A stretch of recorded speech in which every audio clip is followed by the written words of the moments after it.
Hey everyone, and welcome back for another deep dive. Today we're going to be exploring the world of Ghanaian cuisine. A culinary adventure. Exactly. We'll be talking about the history behind some of Ghana's most iconic dishes. Heck, fufu. Hmm. Yeah, fufu. And jollof rice. Oh, yeah, that's a good one. Plus some of the unique techniques and ingredients that make Ghanaian food so special. I am so ready to dive in. I know we have a lot of listeners out there who are really interested in learning more about the origins of these dishes. So let's get started. All right, so let's start with fufu because I know that is a staple in Ghana and all across West Africa. Yeah, it's a really important dish. It actually originated with the Akan people of Ghana Oh, wow. and Côte d'Ivoire. But here's something you might not know.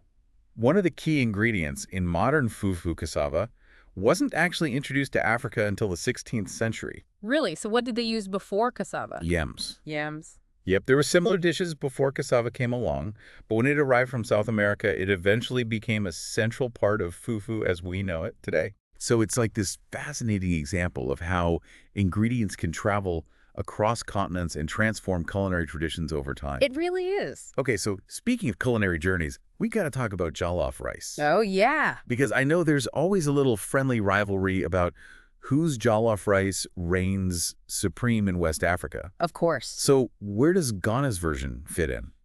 Well, it actually descended from a dish created by the Wolof people of Senegal and Gambia. Interesting. And then it spread throughout West Africa through trade and migration, and it's been evolving ever since. So it's been on quite a journey itself. It has, and it really started gaining a lot of popularity in Ghana, like in the mid-20th century. Huh.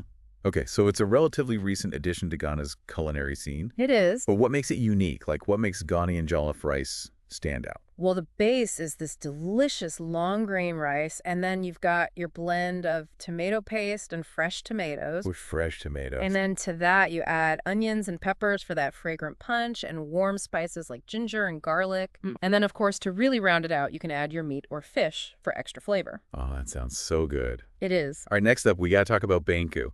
I'm a little less familiar with this one, so tell me more. Yeah, so banku, it holds a lot of cultural meaning, especially among the Ga and Yu people. Right. It's actually often used in their ceremonies and rituals as a symbol of unity and community. Wow, that's beautiful. Yeah, and even just the preparation of banku is a social activity that brings families together. I love that. It's like a reminder that food can be so much more than just sustenance, you know? Exactly. It's about connection and shared experiences. And that shared heritage is reflected in the taste and texture of the dish, too. It's made from fermented corn and cassava dough, which gives it that unique quality. And speaking of unique dishes, we've got to talk about waki, because I always see it on menus and it just sounds so interesting.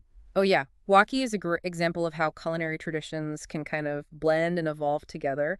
So the name actually comes from the Haisa word for beans. Beans. Which suggests that it has some influences from northern Ghana and its neighboring countries. So like a fusion of different culinary influences. Yeah, exactly. It most likely developed through interactions between like indigenous Ghanaian cultures and Muslim traders from the Sahel region. Wow, that's really interesting. And while waki is enjoyed throughout Ghana, there are some regional variations when it comes to like the accompaniments. Okay, so what are some of the differences that we see? So in southern Ghana, waki is often served with shito.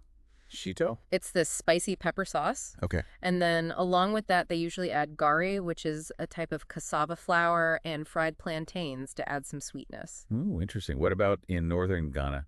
Well, up north, they prefer a rich tomato stew, and that's sometimes served with meat and boiled eggs for protein. Okay, so no matter where you go, it sounds like it's a delicious and hearty meal. It really is. All right, so now I want to talk about the traditional preparation methods because they're so important to creating those unique flavors and textures we've been talking about. Oh, they are. They've been passed down through generations. Exactly. So take fufu, for example. It's not just about the ingredients. It's really about the rhythmic pounding that transforms the cassava and plantains into that smooth, satisfying dough. Yeah, it's a labor of love for sure. It is, and it takes time and skill to master. Absolutely. So you start with a large wooden mortar and pestle. These are tools that have been used for centuries. And then the cassava and plantains are boiled until soft and then pounded while they're still hot. Yeah, I've seen videos of this and it looks like a real team effort. It often is. You usually have one person doing the pounding and then another person folding and turning the mixture to make sure it's evenly worked. Okay. And as you're doing that, you gradually add water until it forms that smooth, elastic dough. It really is a testament to the strength and artistry of Ghanaian cooks. It is. Okay, so we've talked about pounding, but now let's talk about kenki, because that relies on a different kind of magic. Fermentation. Yes. Yeah, fermentation is such a key part of Ghanaian cuisine. It adds those interesting flavors and textures. It does. So to make kenki, you start by soaking corn for 2 to 3 days to soften it up.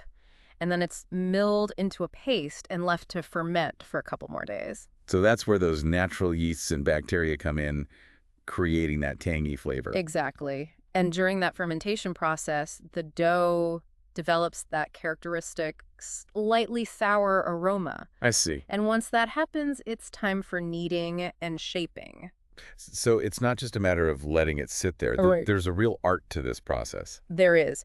After fermenting, the dough is carefully kneaded and shaped into balls or loaves, and then it's wrapped in leaves, usually corn husks or banana leaves. Okay. And then it's boiled for a couple of hours. The leaves impart a subtle flavor and help keep it moist. So much care and attention goes into it. It does. We can't talk about traditional techniques without mentioning smoking, Oh, yeah. which adds so much depth to Ghanaian dishes. Absolutely. And a great example of this is palaver sauce. Okay. The smoky flavor of the fish is so crucial to that dish's unique taste.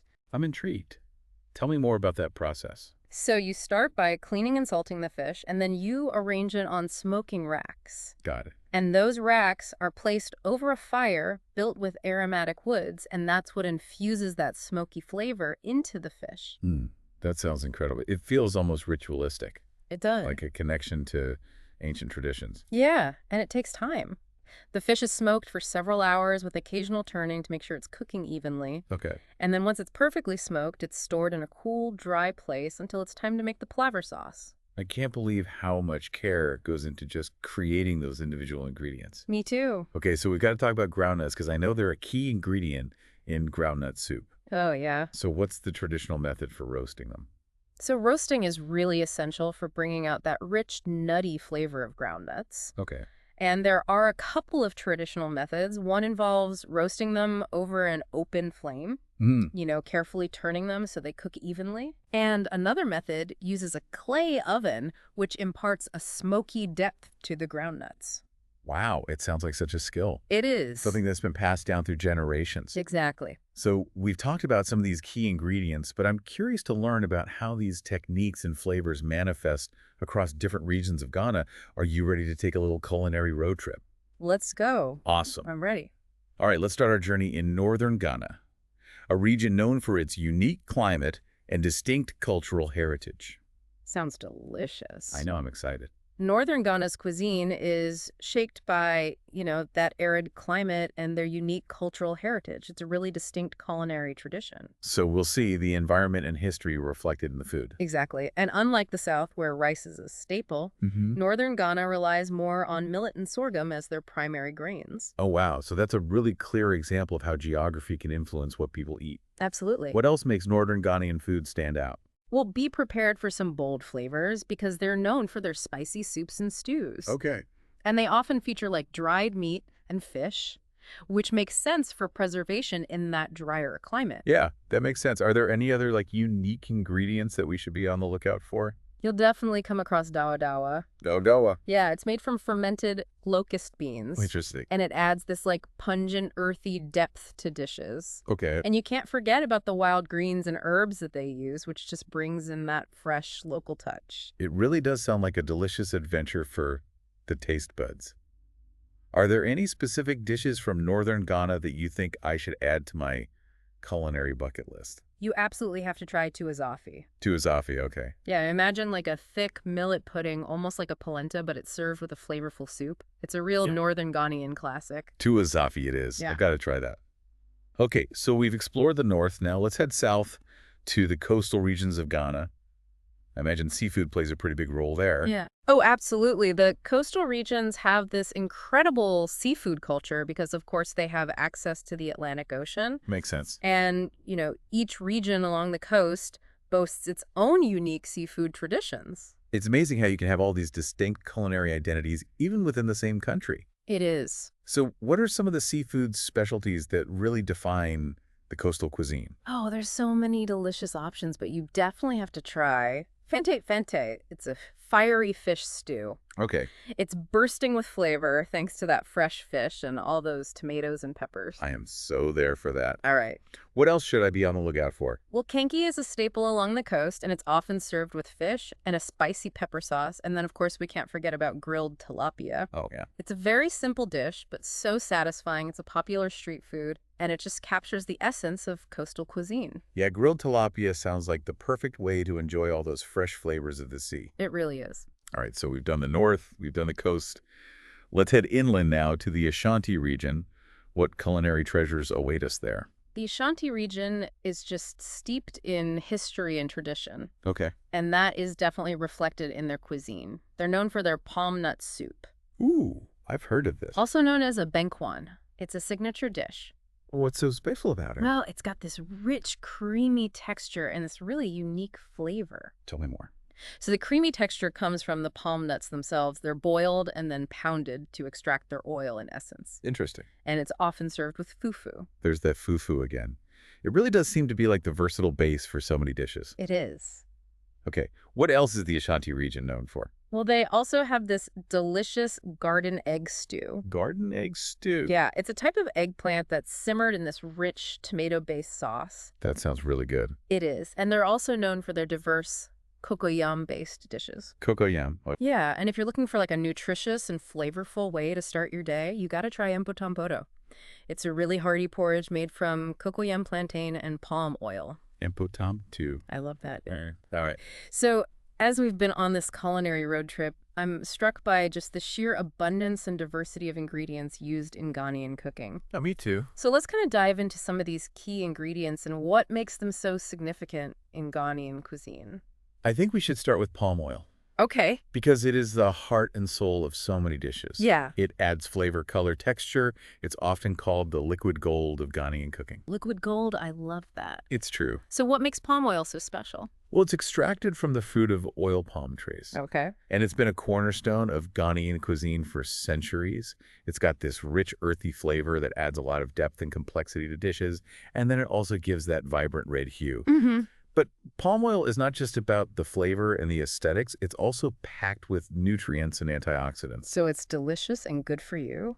Exactly. It's a good source of vitamin E and healthy fats, and it even has a history of use in traditional medicine. Wow. Okay, so we got to talk about another staple ingredient, cassava. Yeah. We know it's a key ingredient for fufu, Oh, right. but how else is it used in Ghanaian cuisine? Oh, cassava is incredibly versatile. So it can be grated and fermented for fufu, of course, or it can be dried and ground into flour for banku. Okay. It can also be boiled and served as a simple side dish. Got it. And you know those tapioca pearls that a lot of people love? Yeah. Those are actually made from processed cassava. No way. Really? Yeah. I had no idea. Yeah, that's cool, huh? It just goes to show you how many hidden connections there are in the culinary world. There really are. Okay, speaking of versatile ingredients, we can't forget about plantain. Oh, of course. They're like the chameleons of the Ghanaian kitchen. They're delicious. They have Yeah. such a unique flavor and texture. So how are plantains typically used in Ghanaian cooking? Well, it really depends on the ripeness of the plantain. So when they're green, they're more starchy and less sweet, Okay. and they're often used in savory dishes like kelewe. Kaleaway. Yeah, it's diced, spiced, and fried up until it's crispy. That sounds so good. It is. What about ripe plantains? Well, as they ripen, they become sweeter and softer. Got it. Yellow plantains, those are perfect for frying and serving as a side dish. Okay. And then when they get to that black stage, you know, when they're the sweetest and softest, Mhm. those are often used in desserts and sweet treats. It's amazing how one fruit can have so many different applications in cooking. It really is. Okay, there's one last ingredient that I'm super curious about, cocoyam leaves, because this is not something that we see in Western cuisine very often. So what makes them special in Ghana? So cocoyam leaves, known locally as contamire, Contamire. yeah, they're considered a delicacy. Okay. They've got this unique flavor and texture that add depth and richness to dishes, Mm-hmm. and they're packed with nutrients, and of course they're like the key ingredient in the beloved palaver sauce. Oh, yeah, palaver sauce. So what is it about contamire that makes it so special for this dish? Well, it gives palaver sauce its characteristic earthy flavor and that slightly slimy texture. I know that might sound a little weird, Okay. but trust me, it's delicious. I believe you. And of course, it leaves out a ton of nutritional value, so it's a healthy and satisfying dish. It sounds like such a unique and flavorful experience now. As much as I love learning about these traditional techniques and ingredients, I'm also curious to know how Ghanaian cuisine is evolving in modern times. Are chefs experimenting with new flavors and techniques? Oh, absolutely. Ghanaian cuisine is very much alive and it's constantly evolving, while still honoring that rich heritage. So one exciting trend that we're seeing is the rise of fusion dishes. Fusion. Yeah, those are dishes that blend traditional Ghanaian flavors with international influences. Fusion cuisine is always so much fun. Yes. So what are some examples of Ghanaian fusion dishes that you've seen? Well, imagine this plantain sushi rolls, where the sweetness of the plantain meets the savory flavors of sushi rice and fillings. That's a great idea. Yeah, or how about a kinky pizza crust? You're taking that classic Italian dish and giving it this really unique twist. I love it. What other fusion creations have you seen? I've seen some chefs getting really creative with contomeyer, using it in lasagna and other pasta dishes. Hmm. And for like a healthy, modern take on a classic snack, you can find ground nut hummus. Groundnut hummus. Yeah, it blends that nutty flavor of ground nuts with the creamy texture of chickpeas. Okay, I'm sold. I've got to try that. It's so cool to see chefs kind of pushing the boundaries while still staying true to those Ghanaian roots. Absolutely. So in today's world, everyone's busy. Right. So time-saving cooking methods are kind of a must. They are. Are there modern adaptations that are making it easier for people to enjoy Ghanaian food without having to spend hours in the kitchen? Definitely. Okay, good. Pressure cookers have been a game changer for dishes like fufu. Oh, yeah. They significantly cut down on the cooking time. And, pre-mixed spice blends are also becoming more and more popular, so it's easy to add those authentic Ghanaian flavors to your dishes without having to source all the individual spices. Yeah, that makes a lot of sense. Yeah. What other shortcuts should we know about? Well, batch cooking is a lifesaver, so you can make like a big batch of groundnut soup or palaver sauce and freeze it for later. That's a good idea. Yeah, and a food processor can be your best friend when it comes to grinding ingredients for things like kenki and banku. Those are some great time-saving hacks now. With all this growing awareness around health and nutrition, are there modern adaptations that are focused on creating like healthier versions of those classic Ghanaian dishes? Oh, for sure. People are definitely finding ways to enjoy their favorite Ghanaian flavors while making healthier choices. Okay. So instead of deep frying yam, you can bake them into crispy chips. Okay. Cauliflower rice is also a great low-carb alternative to traditional jollof rice. Love that. What else? Grilled fish is a popular alternative to fried fish in light soup. And people are even experimenting with vegetable-based fufu, using things like cauliflower or sweet potatoes. Interesting. So a lighter, more nutrient-rich version. Exactly. It's really inspiring to see how Ghanaian cuisine is adapting to modern lifestyles and dietary preferences. It is, for those of us who maybe don't have the time or expertise to cook these dishes from scratch, are there packaged convenience foods out there that capture the essence of Ghanaian flavors? You're in luck, because the food industry is definitely catching on to that demand for quick and convenient Ghanaian options. Okay, great. So you can find pre-packaged mixes for fufu and banku, ready-to-eat sauces and stews. Awesome. It's great. Who are these convenience foods typically targeted toward?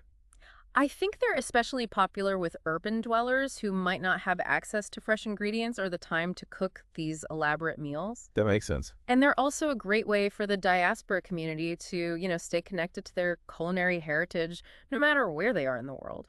I love that. So it sounds like Ghanaian cuisine really strikes a beautiful balance between tradition and innovation. It does. It's a testament to the creativity and resilience of the Ghanaian people. Absolutely. Adapting to changing times while still staying true to those flavorful roots. Well, we have covered a lot of ground in this deep dive. We have. We talked about the origins of these beloved dishes, Right. regional variations, essential ingredients, and even modern adaptations. Yeah, it's been a journey. It's clear that Ghanaian cuisine is just a world into itself. It is. So rich in history and flavor and cultural significance. Absolutely. And, this is really just the beginning of the journey. Oh, yeah. There's so much more to explore and savor when it comes to Ghanaian food. Well, speaking of exploration, I think it's time to leave our listener with a thought-provoking question to ponder. Okay.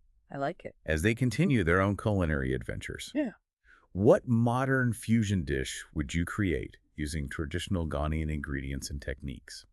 Ooh, that's a great question. It really challenges you to think outside the box It does. and combine those classic flavors and techniques in new and exciting ways. I'm already thinking about like a dessert that combines the creamy richness of groundnut soup with a light and airy mousse. Hmm.